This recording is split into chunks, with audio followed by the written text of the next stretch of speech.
Welcome students. So far we have read Vanity Lines of Christabel, poem written by S.T. Coleridge, and in today's lecture we are going to continue our poem. So let us begin. O weary Lady Ziraldine, I pray you drink this cordial wine. It is a wine of virtuous powers. My mother made it of white flowers. Now, when Ziraldine enters into the Christabel's room, she suddenly becomes miserable and she collapses on the floor.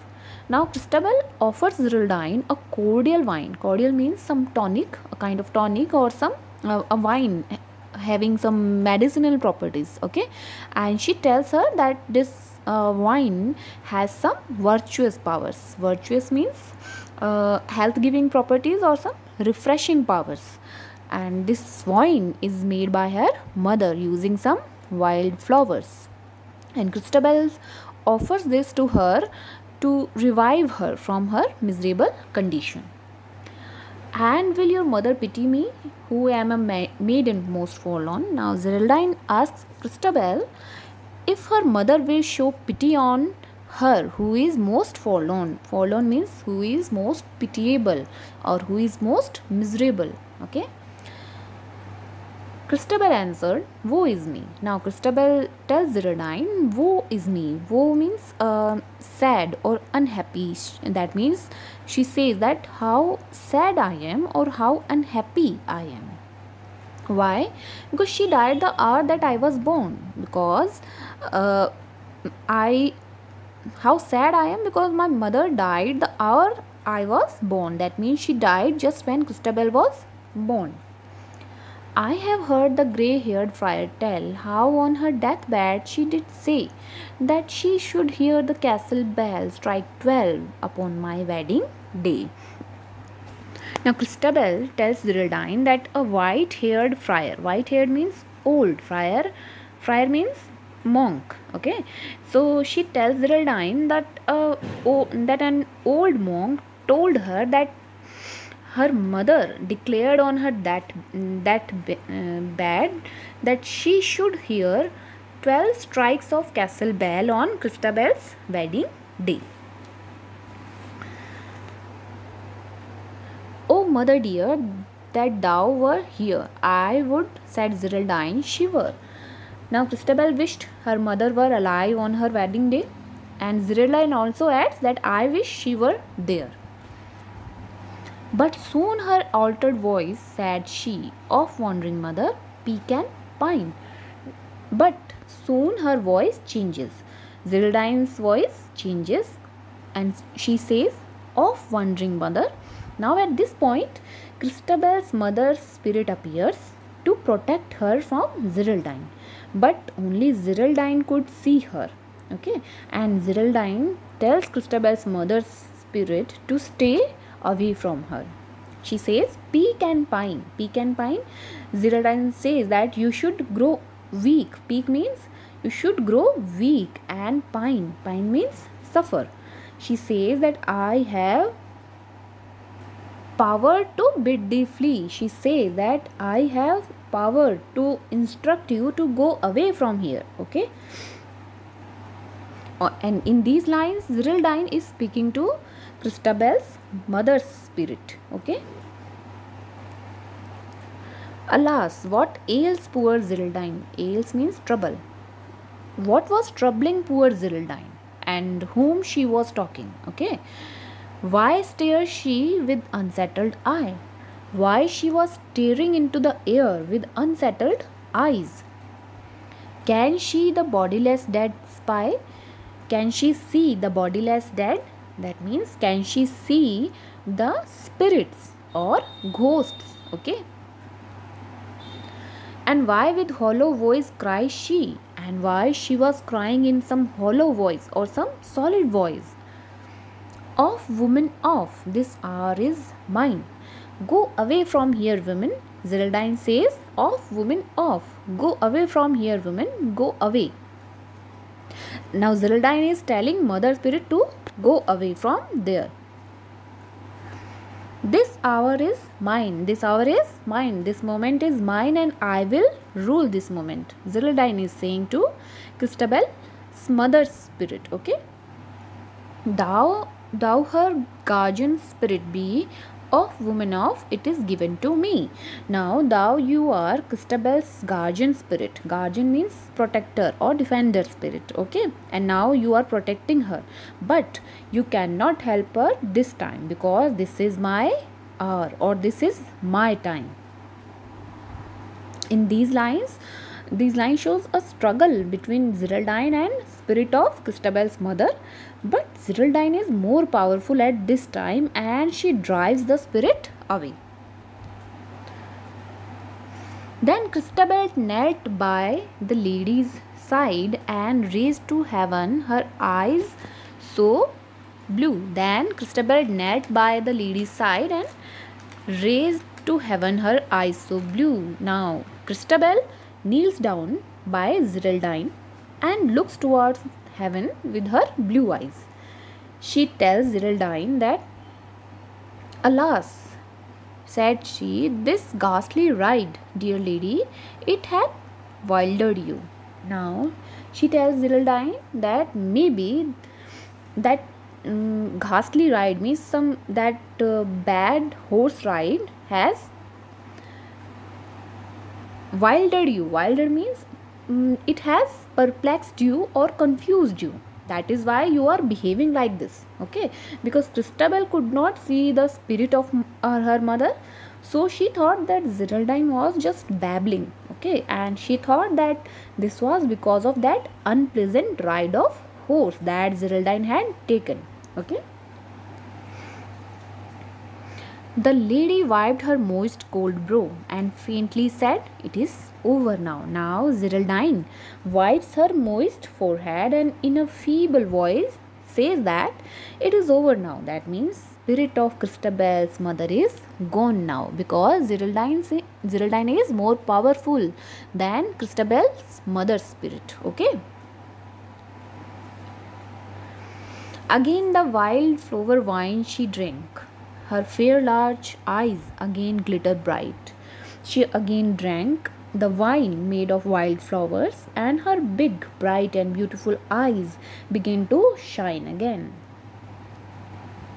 And from the floor whereon she sank, the lofty lady stood upright, and Ziraldine, who had collapsed on the floor before, stood upright again, and like a lady, she was most beautiful to see, like a lady of a far country, and she was looking most beautiful as if she was a lady from far land. Okay. And thus the lofty lady spake, all they who live in the upper sky do love you, holy Christabel, and you love them, and for their sake and for the good which me befell, even I in my degree will try, fair maiden, to requite you well. And thus the lofty lady spake. Now lofty means tall. Now tall Ziraldine thus spoke, all they who live in upper sky do love you, holy Christabel, and you love them. She thus spoke, holy Christabel, all good angelic spirits living in the heaven love you and you love them, for their sake, for the sake of those spirits, and for the good which me befell. She says that for their sake and for the sake of good fortune that happened to me, I will try, even I in my degree will try, I will try my best to requite you well. That means, requite means to repay. She says that I will try my best to repay you. That means I will try to do some good for you, or she will try to do some good to Christabel. But now unrobe yourself, for I must pray before yet in bad I lie. Now she says that, but now you should change your clothes and I must pray before I go to sleep. Quoth Christabel, so let it be, and as the lady bade did she. Christabel agreed to whatever Geraldine said, and Christabel undressed herself and lay down in her bed. Her gentle limbs did she undress and lay down in her loveliness. She agreed to Geraldine, and she changed her clothes and she undressed herself and lay down in her bed. But through her brain of weal and woe, so many thoughts moved to and fro. But so many weal and woe. Weal means some good and woe means evil. So some good and evil thoughts were passing in her mind. Some good and bad thoughts were passing in Christabel's mind, and because of these thoughts she could not close her eyes. So many thoughts moved to and fro that vain it were her lids to close. Because of these random thoughts, she could not close her eyelids. That means she could not sleep. So halfway from the bed she rose, and on her elbow did recline to look at the Lady Geraldine. So what she did? She halfway rose from her bed and reclined on her elbow to have a look at Lady Geraldine. Beneath the lamp the lady bowed and slowly rolled her eyes around. Then drawing in her breath aloud like one that shuddered, she unbound the cincture from beneath her breast. Now Geraldine bowed under the lamp and she slowly rolled her eyes around. Then she drew her breath in and shuddered. Shuddered means trembling with fear. Then, trembling with fear, she untied her belt that was tied under her chest or her breast. Okay. Her silken robe and inner vest dropped to her feet, and full in view behold her bosom and half her side. A sight to dream of, not to tell. Oh, shield her, shield sweet Christabel. Now, her silk clothes, which she was wearing, and her silk clothes and inner vest dropped down to her feet, exposing her full view. Okay, and her bosom and her half her side was now exposing. A sight to dream of. That means you cannot describe her sight in words. Okay, and not to tell. You cannot describe this sight of her in words, and you can just imagine it because it was very unreal and very unnatural. Oh, shield her, shield sweet Christabel. Oh, sweet Christabel, protect yourself from this harmful sight. Yet Geraldine nor speaks nor stirs. Geraldine neither speaks nor stirs means moves. Okay, she was still. Oh, what a stricken look was hers. She was looking very distressful. Okay. Deep from within she seems halfway to lift some weight with sick assay. Assay means efforts. Okay, it seems as if she was making efforts to lift some heavy burden from her mind. Okay, and eyes the maid and seeks delay. Now she looks at Christabel and feels reluctant to act. Then suddenly, as one defied, collects herself in scorn and pride, and lay down by the maiden's side, and in her arms the maid she took. A day, and with low voice and doleful look, these words did say. Now, at first she was reluctant to act, but suddenly, like one who defied means one who refuses to obey. Okay, then suddenly, like one who defied, collects herself with pride and scorn means contempt. Okay, with pride and contempt, lay down by the side of Christabel. Maiden's side. Maiden, who is maiden? Christabel. And in her arms the maid she took, and Geraldine takes Christabel in her arms. and with low voice and doleful look these words did say. She takes her in her arms and in a low voice and sad look, doleful means sad look, she speaks these words. In the touch of this bosom there works a spell, which is Lord of thy utterance, Christabel. She says that the touch of my bosom or my breast or chest is working a spell on you, and this spell will control your utterance. Utterance means speech. This spell will control your speech, Christabel. Thou knowest tonight, will know tomorrow, this mark of my shame, this seal of my sorrow. She says that this mark of my shame and my sorrow will be known to you tonight and tomorrow.